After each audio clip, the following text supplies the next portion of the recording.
welcome to Adrian Scott, who's speaking in our workshop. Thank you for joining us, Adrian. And Adrian is a poet and a spiritual director.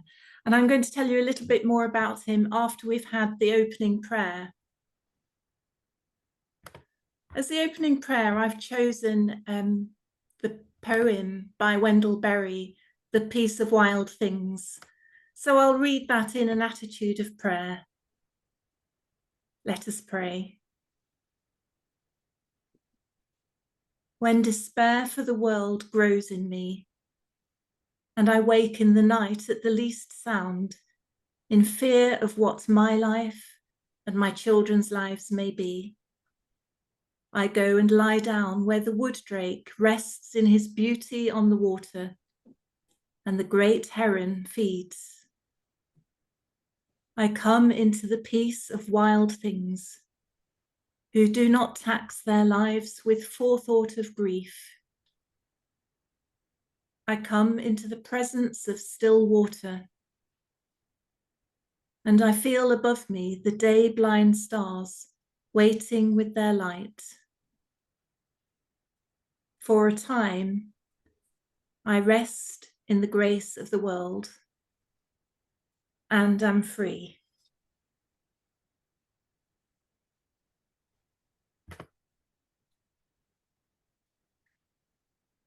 So Adrian, welcome. Thank you. I met you 2 years ago when you were taking a day retreat talking about the life and work of St. Francis.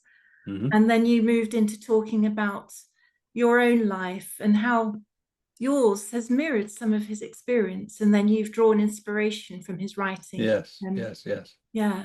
So could you tell us perhaps a bit about your journey with St. Francis, how that began and how it became particularly more meaningful over time?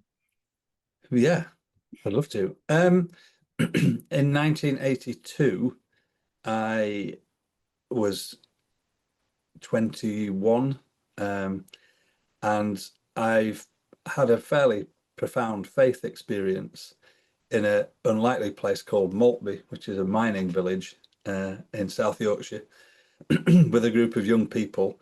And we felt very inspired by the Gospels and all of that kind of thing. All new to me. I didn't grow up in any kind of faith at all. And we watched a film called Brother, Sun, Sister, Moon by Franco Zeffirelli. And I don't know whether anybody's seen it. The music is all written by Donovan, and it's a kind of 1960s version of St. Francis of Assisi. But it's very inspiring, and a lot of it is quite true to the life of Francis, who lived in the 1100s, and it really took my breath away. And the story of his life at once seemed so long ago, and yet so incredibly relevant. And I was lucky enough just at that time to go on a pilgrimage to Assisi. And Assisi is one of the most beautiful places in the world. It's on the Umbrian plain. It's above the Umbrian plain on Mount Sebastian, and the city really hasn't changed since his day. It's UNESCO protected. It's built of pink kind of stone, and it shines on the hillside. And there's these huge basilicas now with his remains and the remains of St. Clare. And he became a kind of constant companion. I don't know whether anyone knows the story of St. Francis. He's one of the most biographied saints in the world.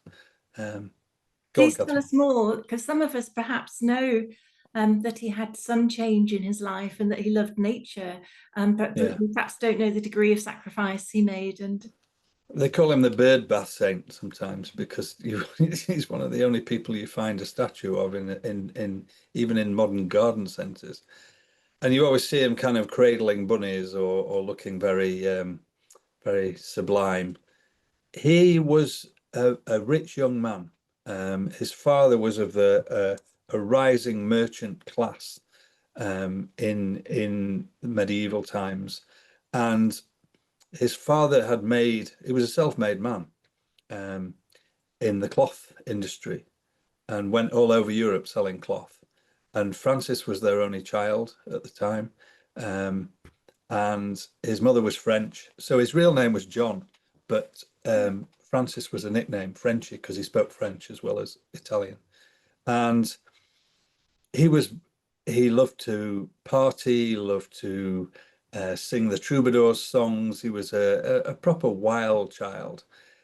And then there was a war in that region of Italy. There were little city-states like Assisi and Perugia and Gubbio, and they were always fighting each other. And there was a war between Perugia and Assisi, and his father kits him out in armor, and they ride off. You see it in the film. They ride off with the blessing of the bishop to, and he had all these illusions of being a knight. So were they crusades? No, this was just literally fights between cities. Yeah.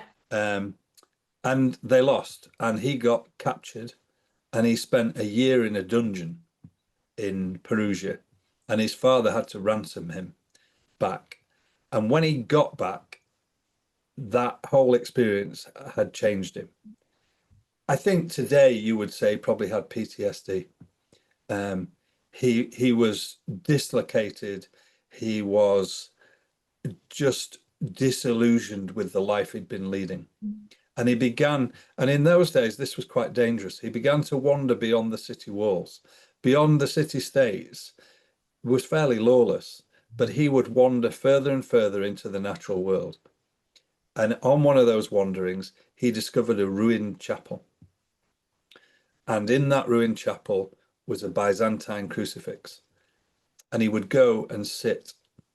So one of the things that is very inspiring about him is that one of the things that healed him was his experience of nature. And he was certainly seeking solace already, wasn't he? Oh, absolutely. And a new direction for his life. And he heard the crucifix speak to him, and it said, "Go, Francis, rebuild my church, which, as you see, is falling into ruin." And Francis was a very sensate character. In Myers-Briggs terms, he was very S. And he just took that literally and began to rebuild the chapel. And he got bricks from the local quarry, and he began to rebuild the chapel and to pray and to kind of construct a life. And the most important thing about what he did in their society of that day, there were two classes. There were the maggiore, who were the rich, mainly aristocratic, but this rising merchant class, and the rest of the people who were the minore. They were the often landless, poor, who worked for a feudal lord. And I guess until then, he'd never identified with the minore. Not at all, not at all. But as he began to live this new life of poverty, he changed class. And when his order is approved by the Pope, they are called, and still are, the OFM, the Order of Friars Minor. In other words, the brothers of the lower class. And that shift of he let go of all his possessions. He had just a hermit's garb, and he would beg for his food.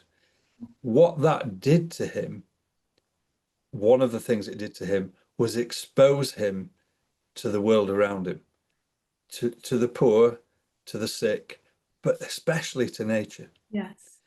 And instead of riding, he refused ever to ride a horse. He walked, and he walked miles. I mean, he walked to Sicily to get the boat to go to the Holy Land. He thought nothing of walking to Rome from Assisi, and barefoot. So, and that experience really touched me, and the reason it touched me, so he's been my companion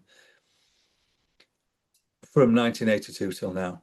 Yes. But in 2014, I had a fairly severe attack of anxiety, generalized anxiety disorder. I suddenly had panic attacks. And anyone who knows me was very surprised. Mm. I'm quite a gregarious person. I became agoraphobic. Mm. There were a number of reasons for it, but in my recovery from it, I looked for inspiration, I suppose. And Francis was one of the people that really walked alongside me, I feel. Um, I was going to come on to your journey with healing, and it must have been very hard work. But what you've already told us is that Francis was very familiar with hard work, with the hard yeah, walks.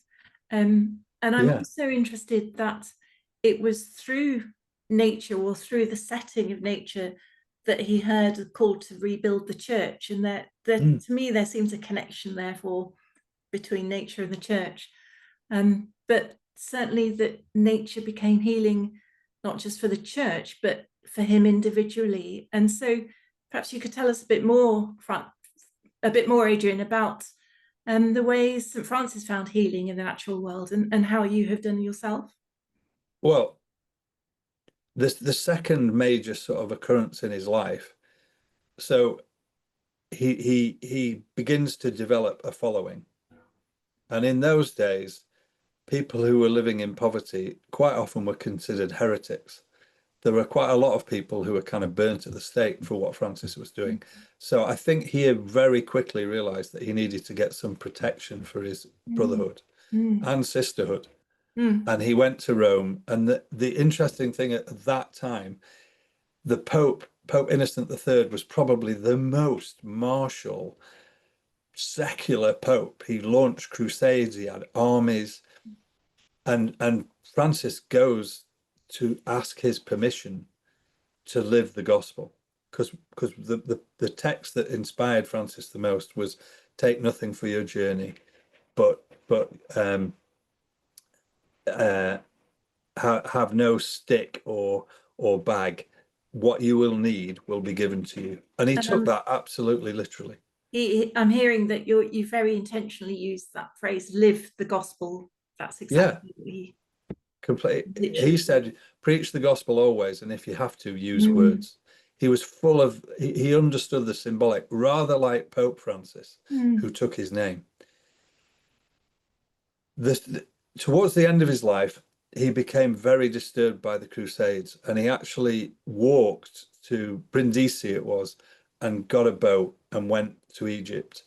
And this is an extraordinary thing. He crossed no man's land. He got the cardinal's permission, and it says the cardinal that was at the Crusades expected his head to be delivered back to him that night.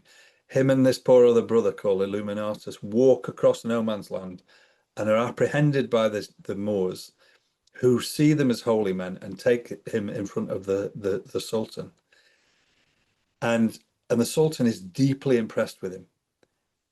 But Francis wants to convert him and doesn't, and is actually very touched by Islam and Right. by the prayerfulness of Islam when he comes back. But he comes back from there, walks all the way back off after he gets off the boat at Brindisi, and he feels he's failed. And when he gets back, the order has gone way away from his vision, and they've started to build community houses, have books, have churches, and he feels like his whole life has fallen apart and he's failed. So And he did that, goes sorry, Adrian, go on. and he goes to this place called Laverna, which I've been to. It's a mountain, and he spends 40 days on his own in a cave on this mountain. Mm. And and he always has a companion, and the companion looks after him, but he fasts and he prays, and he's so deeply touched by this mountain. And the legend is that at the end of that experience, he received the stigmata. He sees a winged seraph crucified, Mm. and he receives the wounds of Christ. When he comes back from that, the other thing that happens to him in Egypt is he gets some kind of fever that makes him almost go blind. So he can hardly see. He's very ill, but he's transformed by this vision he's had. And he writes a thing called The Canticle of the Creatures, which all you need to do is Google it and you'll find it.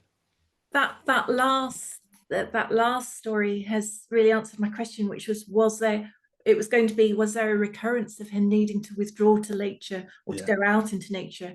And obviously those 40 days on the mountain in the cave. He had a companion, but he also had the companionship of nature, presumably. Well, and that's the thing. And this Canticle of the Creatures is the first poem written in Italian that's recorded. Because before that, people wrote in Latin. That in itself is really, really good that he wrote in the vernacular, isn't it? Absolutely. And he writes it at one of the churches that he rebuilds. It's called San Damiano. It's where his companion St. Clair lived. And you can sit at the window that he looks out at over the plain where he wrote this, hardly able to see. And it just begins. Thank you. Most high, all-powerful, good Lord, yours are the praises, the glory, and the honor, and all blessing. To you alone, most high, do they belong, and no human is worthy to mention your name. Praise be you, my Lord, with all your creatures, especially Sir Brother Sun, who is the day through whom you give us light. And he is beautiful and radiant with great splendor, and bears a likeness of you, most high one. Praise be you, my Lord, through sister moon and the stars in heaven. You formed them clear and precious and beautiful. Praise be you, my Lord, through brother wind, and through the air, cloudy and serene, and every kind of weather, through whom you give sustenance to your creatures. Praise be you, my Lord, through sister water, who is very useful and humble and precious and chaste. Praise be you, my Lord, through brother fire, through whom you light the night. And it goes on. And the thing that I find most profound, where he's way ahead of his time in terms of the environment, is what has happened to him is that the natural world has become his family. He's made This those is connections. this is an intimate poem to the natural world through whom he sacramentally experiences the divine. And we still draw on that. We draw on it a lot, and it's just wonderful to hear you read some of it, Adrian.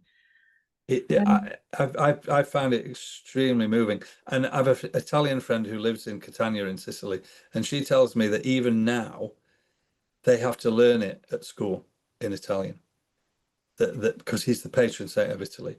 And that bit where he talks about the stars, apparently he was talking one day and he said, if you and I've had the privilege a few times to be in a place where you can see the Milky Way with the naked eye. And he says, if these are the creatures, these stars, if these are the creatures, what is the creator like? Can't answer The that, really. world becomes sacramental to him, and every creature. And there's this amazing thing where he's praying whether he should be a kind of a contemplative or whether he should go out and preach the gospel.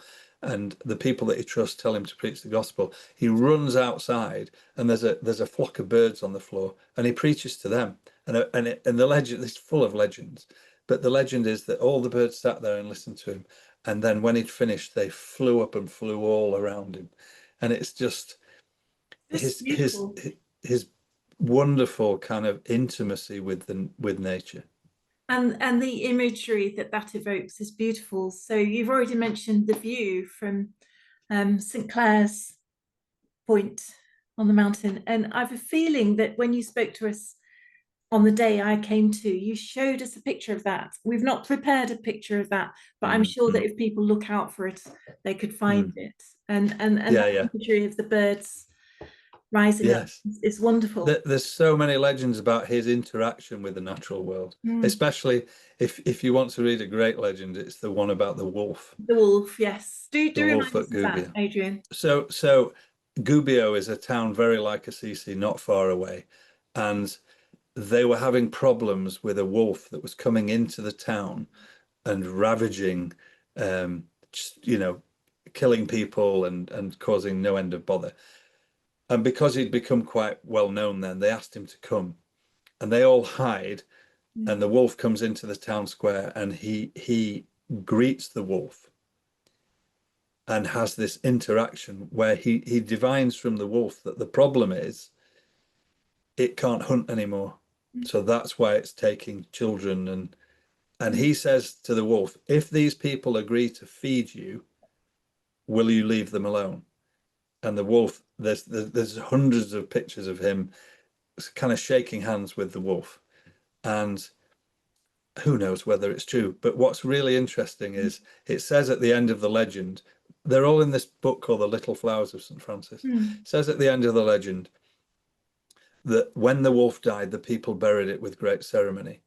And not long ago, they dug up the town square of Gubbio and they found Oh, a really? wolf buried with Wow. great ceremony.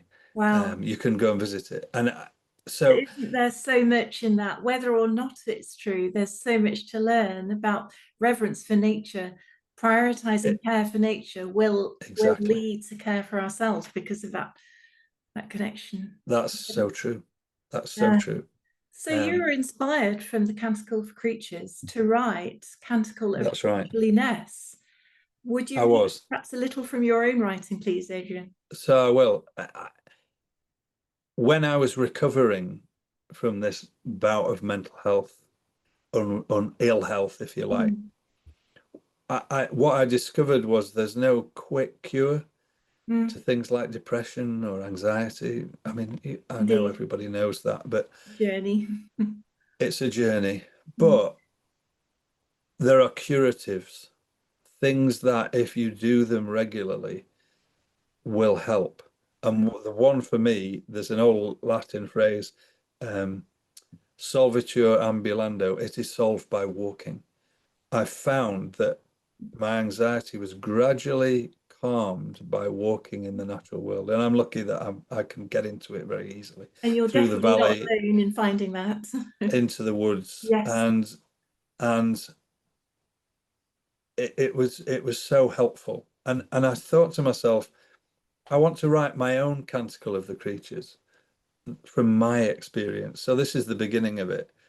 Um, to find myself in the wonder of it all, caught unawares or just unhurriedly attending to the world around me.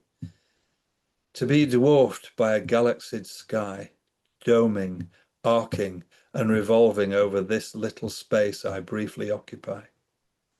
There is no gratitude like the one that breathes its first gasp when the shafts of the smoky sun tap out a spring rhythm on the new buds.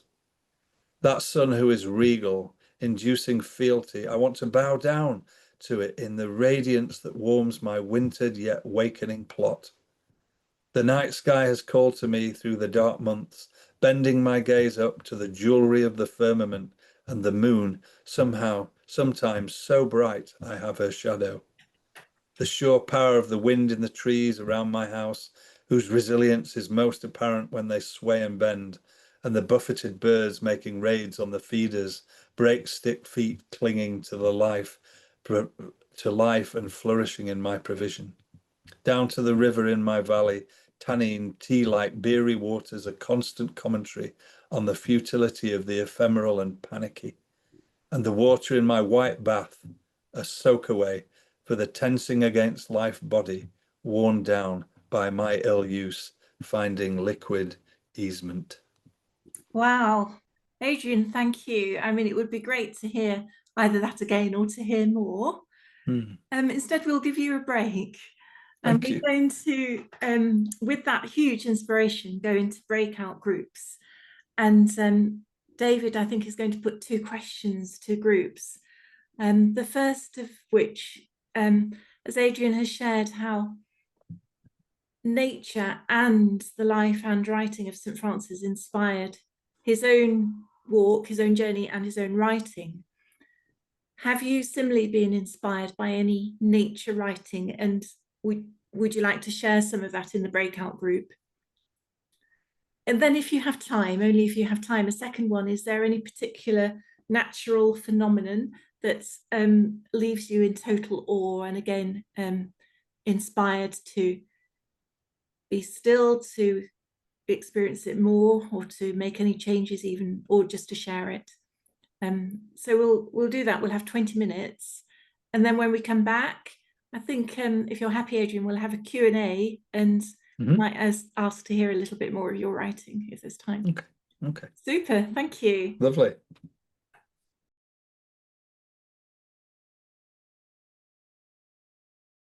Welcome back. I hope you've had a good breakout session. In our group, we didn't get beyond the first question, but in that we shared with each other writing by Robert Macfarlane, Dara McNulty, Mary Oliver, R.S. Thomas, William Seacart, and a member of Sheffield diocesan staff who is not ordained but has written about Lights for Christ for Nature. Maybe you had equally riveting conversations. So that means I don't know whether anyone has had time to decide what they'd like to ask Adrian. I'll open it up for questions for Adrian to start with. If you would like to put anything to him, now's your chance. I'm not sure, Judith. Have you got your hand up, Judith? I think you're on mute at the moment. I'm on. And then Helena after Judith. Hi. It's a kind of odd question, but do you think that Francis, for all his connectivity with nature, also has something to teach us about how we relate to one another as humans in a sort of in a better community than we sometimes need to manage? Oh yes. Yeah. Gosh, that's a really good question. I almost think because he saw the whole of creation as his family, he also developed a far deeper understanding of his familial connection to people. And one of the first things he did after his conversion was he went to this place called Riva Torto, which was a leper colony. So he didn't live that long, but just before he died, he wrote a thing called the Last Testament. And in that Last Testament, he says, when I left the world, God led me among lepers. And he said, lepers, when I was in the world, were horrendous to me. They filled me with such bitterness. People were very scared of lepers because you could catch it and then that was it. You were an outcast. It wasn't that different to Jesus's time. And one day before his full conversion, he's riding along and he hears the leper's bell and he's on his horse and something possesses him to get off the horse. And he walks up to the leper and he embraces him and he kisses him on the lips. And he said, what was so bitter to me and so awful, I experienced such sweetness that I recognized I had embraced Christ. And God led me among lepers and I did mercy with them, he says. And it's one of the last things he records about his life. And I think he develops this, and it all comes from his sense that God doesn't overwhelm us, but he always talks of God coming to us courteously from below, in the poor, in nature, in the simple, humble things. God is constantly approaching us, looking for us to not look up but look down. And I think that's part of why I think he was way ahead of his time in terms of the environment, because he wanted people to see that God was approaching them through creation, through broken people, through the poor, through the wounded, through the troubled, and that if you're looking up to find God among the powerful or those with huge influence, you're looking in the wrong place. Do you think, Adrian, that approach of God that is courteous and is so different from that power that you've mentioned, but an entitlement, it isn't entitlement to change us, it's a courteous approach. Do you think that the radical example of the kissing the leper emanated from a practice that Francis had adopted, and a discipline of connecting more humbly, more courteously himself, until he could reach the point where I think it was the beginning of that practice, strangely. Mm. He had a great sense of the dramatic and the symbolic. So I think he was overwhelmed by. I'm a big believer in Jungian psychology. I think he experienced the opposite. So he had this aversion, and he suddenly swung to the opposite. And in embracing the leper, he united the opposites and discovered a third thing. He discovered that this actually was where God was approaching it. And it's quite extraordinary. That in Italy they call him the second Christ, or the Alter Christi, because he was just intuitively embodied so many things about Christianity that had been lost. You know, half the world was out killing each other in the name of God, and suddenly this man appears who says that's not about it's about at all. And Richard Rohr has a great phrase about Francis, because he wasn't political in that sense, and yet, so Richard Rohr says he stepped to the side and did it differently. He didn't tell people off or fight about anything. He just did it differently. And you know, there's a lot of writing that says that the Franciscan movement was the beginning of the dismantling of medieval feudalism. Because if you were a member of a third order, you were released by the Pope from the obligation to carry arms for a feudal lord. And so many people joined the mendicant orders. It started to break that down without him ever trying to. And he did rebuild the church, but he never thought he was doing that, I don't think. I think he just thought he was following what he was led to. Thank you, Adrian. I think we've got another question from Helena.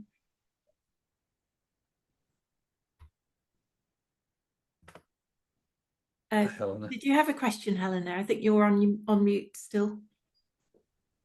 Okay. Hi. Oh, yeah, it's a bit more personal one about your poetry. So I just wondered how long you've been writing poetry. Have you been writing forever, or is this something that's happened since your sort of journey, you know, with healing? And also, do you actually write when you're actually out in nature? Obviously, you get inspiration from nature. Do you actually get ideas and write when you're outside, or is that just gives you the inspiration, then you write sort of in a quiet place at home? Wow, good question. Good questions. I have always written mainly for myself, usually when I was feeling maudlin or depressed. And then when I turned 50, I suddenly thought, I'm 64 now, actually, I want to try and do this more seriously. And I would get up early every morning and sit and just try and scratch out some words. And then I went on a workshop with a poet called David White, who some people might have heard of. He's from Yorkshire, but he lives in America. White with a Y. And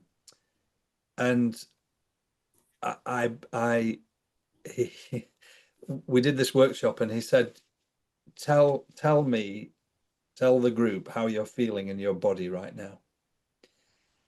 Because he was very keen on locating the poetic inspiration in the body, in the physical experience of the world. And I said, I'm feeling a feathery uncertainty. Because it was like excitement, but anxiety at the same time. And he said, right, take that. So I went away and I wrote the first book that I published is called The Call of the Unwritten. And I'd felt like for 50 years I'd had this call to write, and I didn't listen to it. And so it's a feathery uncertainty in the swallow-thronged loft, because I love Dylan Thomas, and he has this in Fern Hill where he says, by the shadow of my hand it took me up to the swallow-thronged loft, and that was the kind of company of poets. So a feathery uncertainty in the swallow-thronged loft, I'm tongue-tied in the company of poets, these fleet poets of the air. And I describe this journey of of feeling the inspiration, and like a swallow shooting out of the nest into the air. And when I read the poem to the group, it was like I did it. Mm. And I said, I kind of said, oh, this is just a draft and it's not very good and blah, blah, blah. Read it, and then I said, no, so it's not very good. And David said, it is good. I want you to read it again, and I want you to say nothing else. Just let the poem speak. And I read it, and I literally felt like I had exploded out of the nest into the air. It was an extraordinary experience, and I realized I can actually write, and by locating it in the body. So sometimes if I'm out, a line will come to me, and I've got an iPhone, so I just record it, or write it in my notes, and then come back. And I think the other thing I'd say about writing poetry, it very rarely all just comes in a one. And there's as much creative power in editing as there is in that initial inspiration. So I come back and I sit here and now in my new study and just work on it and speak it out. Dylan Thomas you knew he was writing poetry because you could hear him speaking it. And I think there's something about poetry that has to be heard. Yes, yeah. Sorry, that's a long-winded answer. Thank you. No. Thanks, Adrian. I mean, that oral tradition is really important for poetry. And thanks, Helena, for your question. I have a little question, Adrian. So when you talked about that feathery uncertainty, I'd already been thinking about willingness to have a go, and how some people want to but feel they can't. And with your doubts, you still have that willingness. And it's actually the word feather, I think, then reminded me of Hildegard of Bingen saying, may I be a feather in the breath of God.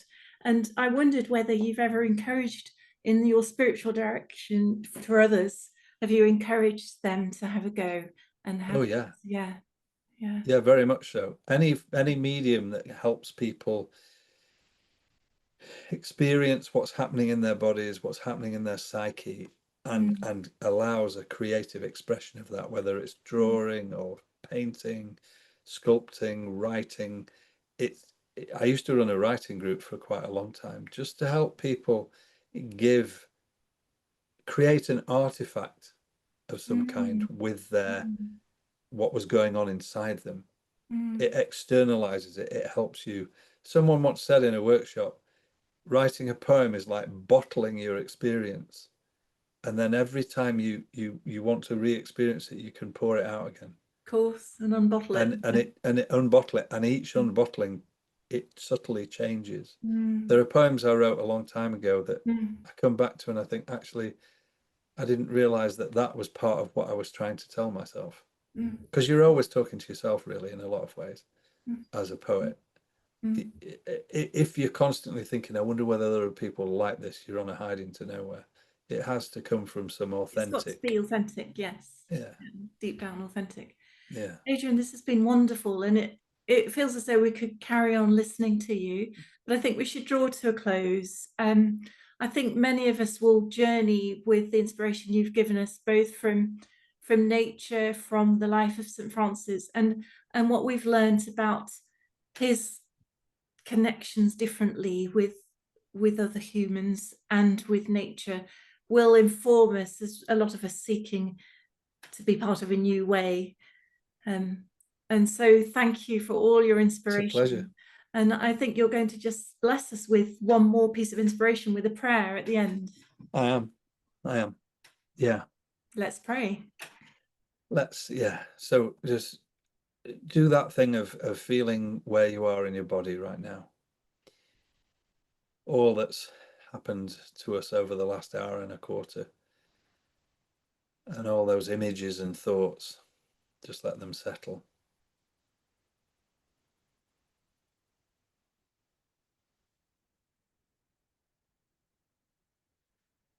So, like Francis, most high and good Lord, we so often step back from the natural world and hide ourselves in our thoughts or in our troubles, we pray now that the spirit that hovered over creation in the beginning, over the chaos, hover over us and inspire us to go out into the natural world,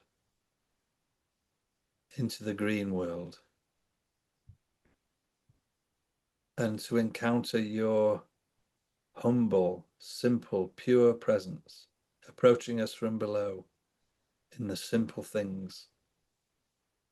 In the words of Mary Oliver, we do not have to be good.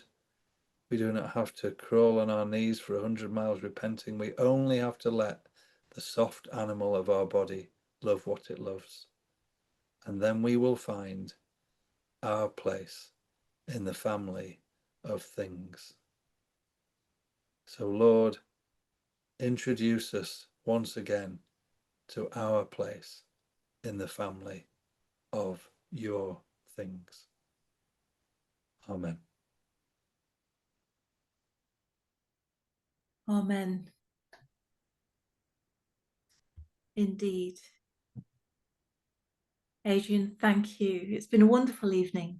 I think some people would, I certainly would like to ask myself, and others will want to ask, where do we find your writing, your poetry? What have you published? I've published 4 books of poetry. The Call of the Unwritten, Arriving in Magic, A Night Sea Journey, which is all about my journey through mental health difficulties. And there's a cycle of poems all dedicated to St. Francis in that. That's A Night Sea Journey. And I, a couple of years ago, published The Night Sea Journey, and what was the Arriving in Magic. Thank you. And then I've written a book about Sheffield, a book of poems called A Sheffield Traipsing. And you can get them all on my website. Which is? You can www.adriangrscott.com. Yes. That's the best place to get them. But you can also get the first 3 on Amazon if you want that quick, easy way of doing it. But I will post them. I will just read fair hand if you order them. Marvelous. That's really good to know. We've got one comment in the chat from Sophie. Thank you, Sophie. Not a question, but a comment. My father used to write poetry for any and all occasions, family weddings or birthdays or getting my A-levels. And he used to say, just like you did, a sentence or a line would come to him any time of day or night, and he would have to write it down and finish it. So that's great. It's so true. Yeah. It's that mysterious process where you think, where did that come from? Like, you know, where did those lines come from? They come from you, but there's some what they call the muse. It's a very alchemical, mystical, ordinary process. I had an experience just a few nights ago when I was thinking quite a lot about the Welsh word hiraeth, which has no English equivalent, but basically means a longing for something that is no longer or will not be any longer. And I had to write my thoughts down, and I had to get up and write my thoughts down, but that was really unusual. So. Right. So we have another workshop next month. Will be very different, and I think that David is able to tell us about next month's workshop. Is that right, David? Yes, that's right. Next month, as we're just before the end of the season of creation, the 1st of October, we don't have a description written by the 2 people yet, but it will be Reverend Rachel Phillips, who's the vicar of the outdoor Magdalen Community Church in County Durham. They meet outdoors, irrespective of the weather, unless it's gale force winds. But they also run online churches. And I've met her. I saw her at Greenbelt just a couple of weeks ago. Very interesting person. And we'll have her in conversation with Reverend David Coleman, who's environmental chaplain for Echo Congregation Scotland. And basically, they'll be talking about being Echo Church, being an Echo congregation, what this means for the relationship between Christians, churches, and God's creation, and other things that they will come up with. So it should be really interesting. I think they've both been doing some very interesting work. So I hope to see you and more people there next month.